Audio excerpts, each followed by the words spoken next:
Shalom. First and foremost, I'd like to give all the honor, glory, and praise unto Yahweh, Bahashem, Yahushai, Bahashem, Rachakodash. Double honors and respect to the elders and to the apostles, the great millstone. Peace and blessing to all Akim that are preaching and teaching His word with 100% truth and sincerity. And unto the men, women, and children that are listening and learning. And unto the Bayath, the Dabada, the elect house of David that is scattered abroad, I give you my utmost and sincere salutations. Alright, so this is going to be in the book of Ecclesiasticus in the Apocrypha. It's going to be chapter 9. And I'm going to go ahead and get straight to it. So this is Ecclesiasticus chapter 9 verse 1. It says, "Be not jealous over the wife of thy bosom, and teach her not an evil lesson against thyself." Okay? In verse 2, "Give not thy soul unto a woman to set her foot upon thy substance." Okay? So, we all know when it comes to a woman in your household, you have to be the one to guide her because you're the man of the house. Okay? The scriptures tell you that the head of the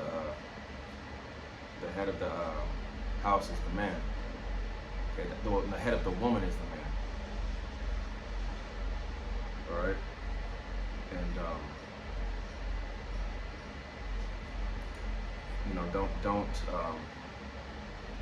don't give your power unto them, because it says in Proverbs. In fact, let me get it. This is Proverbs 31.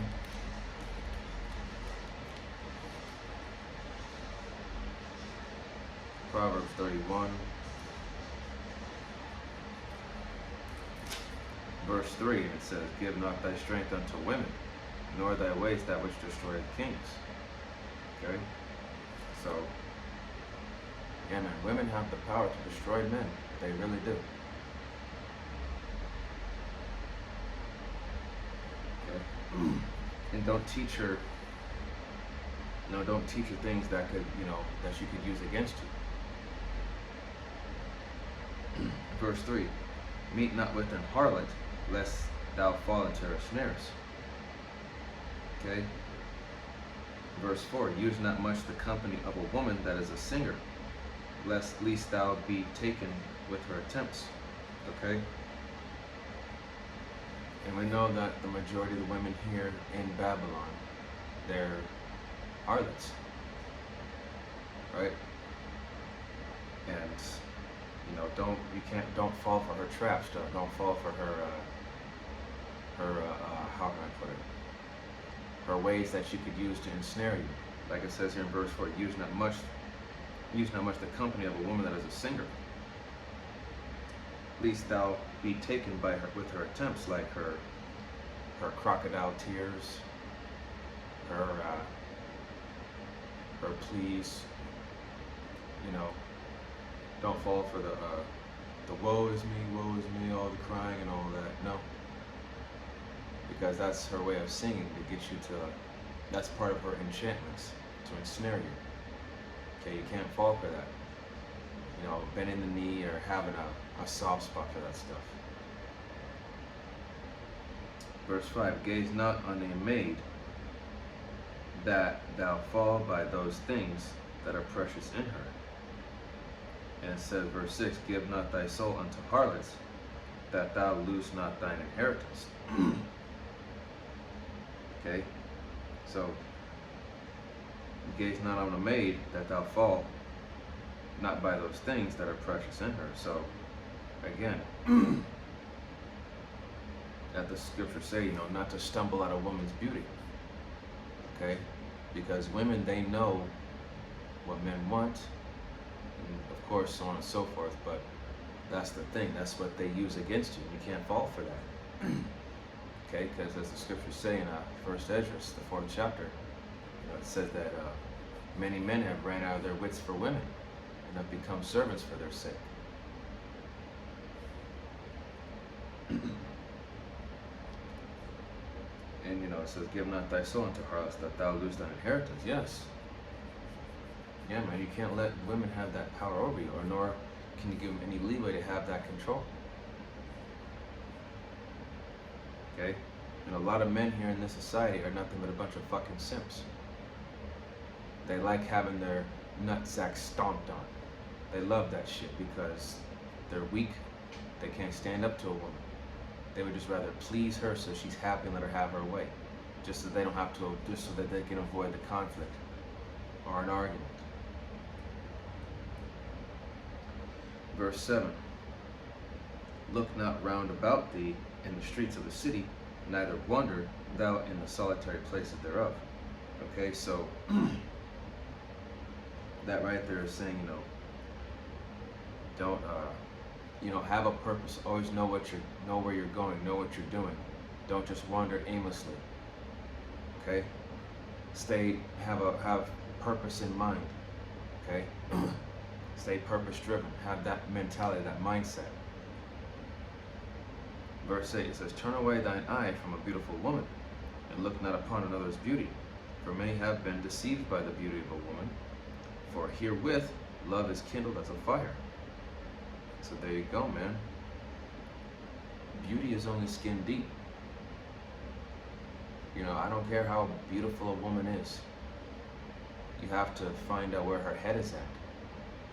If her head's in the right place. A woman could be a Victoria's Secret model or whatnot for all I care. But she could have the personality of a fucking, just someone really nasty.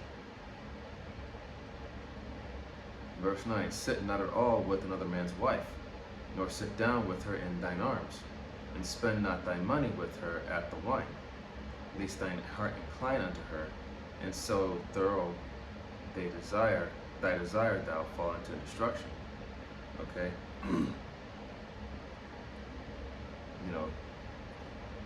And that's another thing too, is that and the Bible speaks about this. If a woman has a man, stay away from him. And and this goes for a married woman should stay away from another man. Like, stay committed to the man that you're with. And don't spend time with her, because if you spend time with another woman that's already married or betrothed, it's like over time it's gonna build up into something, and that's something you don't want.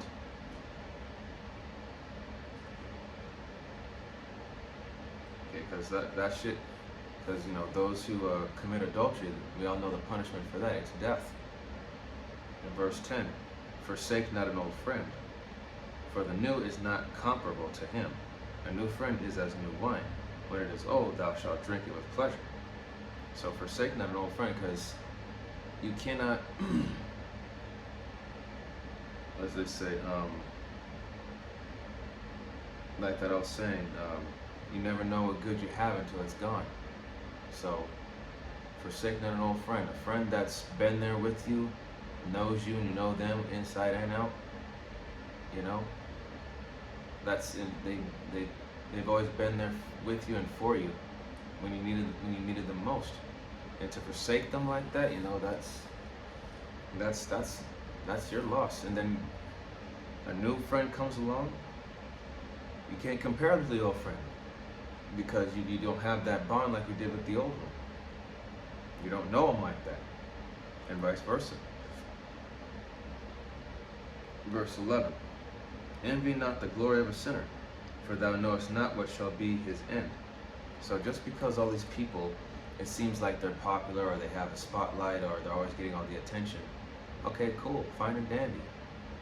But at the end of the day, you don't know when Yahweh Bashem Yahushai is going to knock that person off the map. So, hey, I'm cool with being unpopular. I'm cool with being not seen. Shoot, I've dealt with that the majority of my life. In verse 12, delight not in the thing that the ungodly have pleasure in, but remember they shall not go unpunished unto their grave. So delight not in the things of this world, man, that everyone else takes pleasure in. You know how it is here, but I won't go into too much detail about it, but you already know how these people are, how they get down. We're not normal. We're not, to this society, we're seen as not normal. And that's cool, that's fine. Because we don't follow after the ways of this place.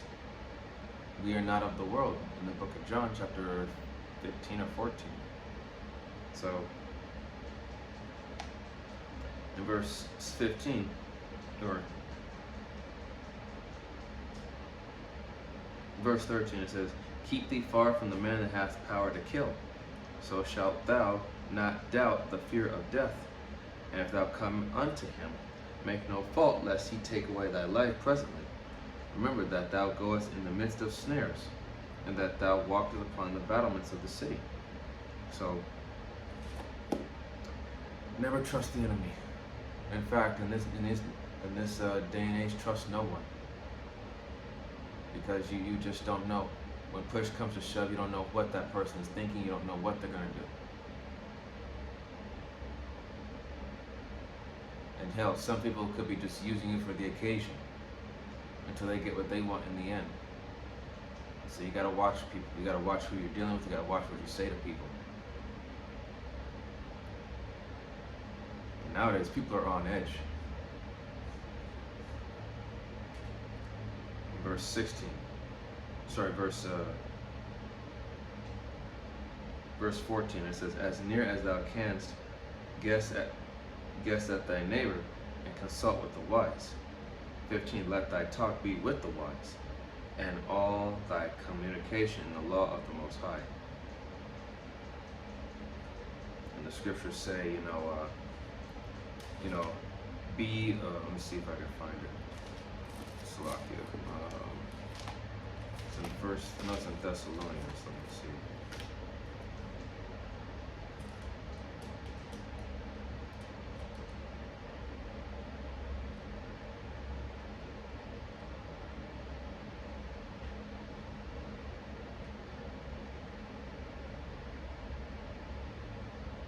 Salakia, bear with me.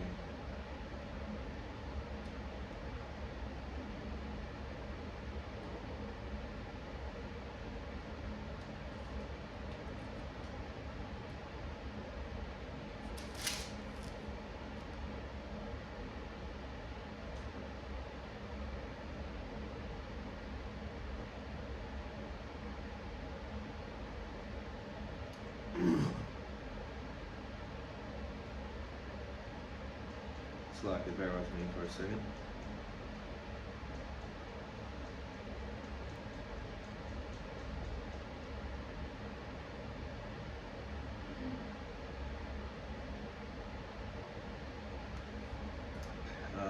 Let's see.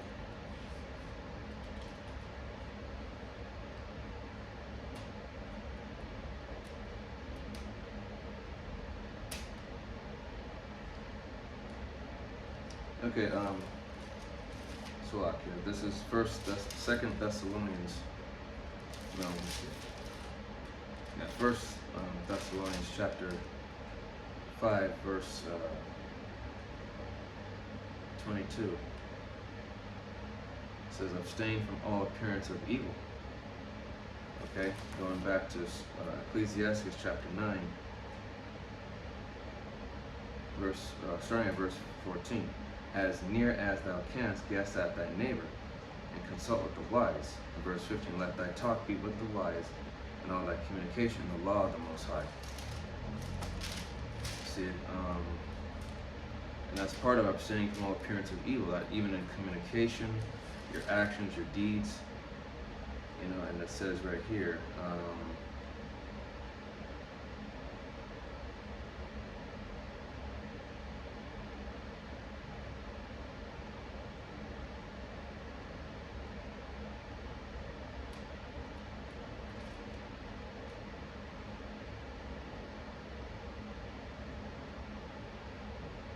Salakia, let me find it.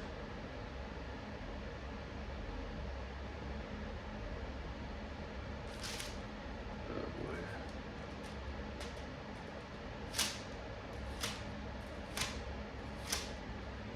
Let's see, roughly paraphrasing, it is, it's be holy in all scope. It's in what Be ye holy in all manner of conversation. I know I can find it, but it just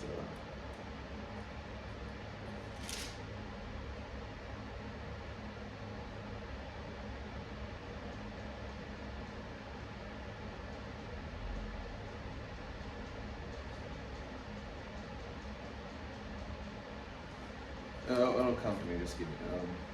It'll come to me. Just gotta give it a moment. But going back to Ecclesiasticus chapter 9, this is gonna be verse 16. It says, "And let just men eat and drink with thee, and let thy glorying be in the fear of the Lord." Okay. Be amongst wise men, men that have that knowledge, wisdom, and understanding, that know better. They're not gonna deter you, steer you wrong. They're not gonna lie to you. Okay, you're in the presence of wisdom, experience.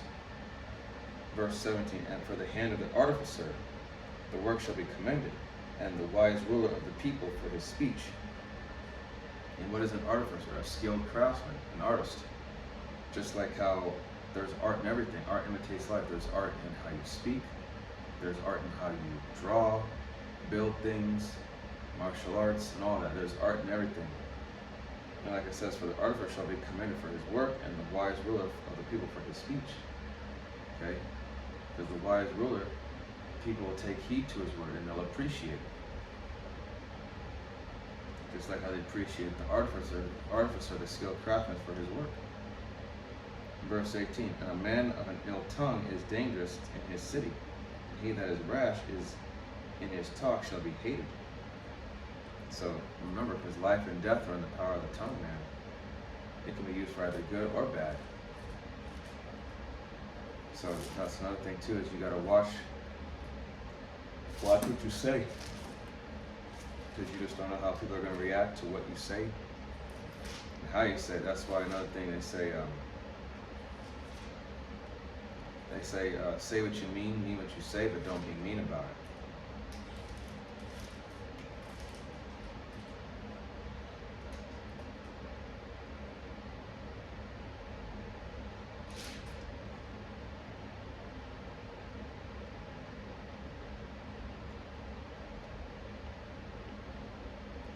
It says here,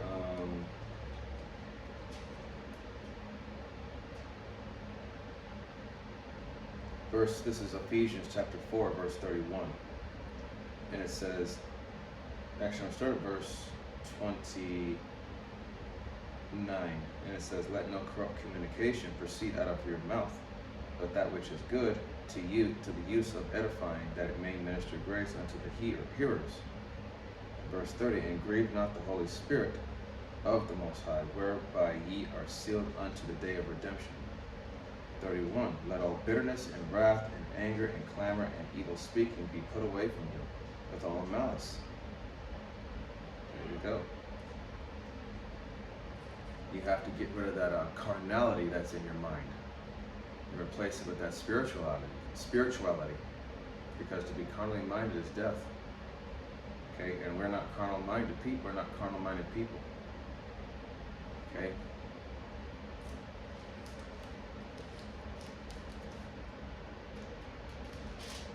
And that's all I had for this. That was just Ecclesiasticus chapter 9. And that's another thing too, is when you're in the midst of wise men, you know, it's best just to be quiet and listen and follow their example. Okay? That's why we have teachers. And that's another thing too, is I love the book of Sirach and the book of Proverbs, because they teach you how to be street smart. They teach you the necessary skills that you need to move accordingly throughout life. So, you know, through the Spirit, I had a conversation with a brother about it, and I figured, you know, Lord willing, I told him, maybe I should go back to reading Proverbs and Ecclesiasticus all over again, because, you know, that's part of the wisdom. It's just having critical thinking, common sense, and reading a situation before making these decisions. So I hope that this was an edifying lesson to the body and to the few sincere believers and listeners. I'd like to give all the honor, glory, and praise unto Yahweh, Bahashem, Yahweh Shai, Bahashem Rachak Wadash. Double honors and respect to the elders and to the apostles of Great Millstone. Peace and blessing to all Akim that are preaching and teaching this word with 100% truth and sincerity. And unto the men, women, and children that are listening and learning.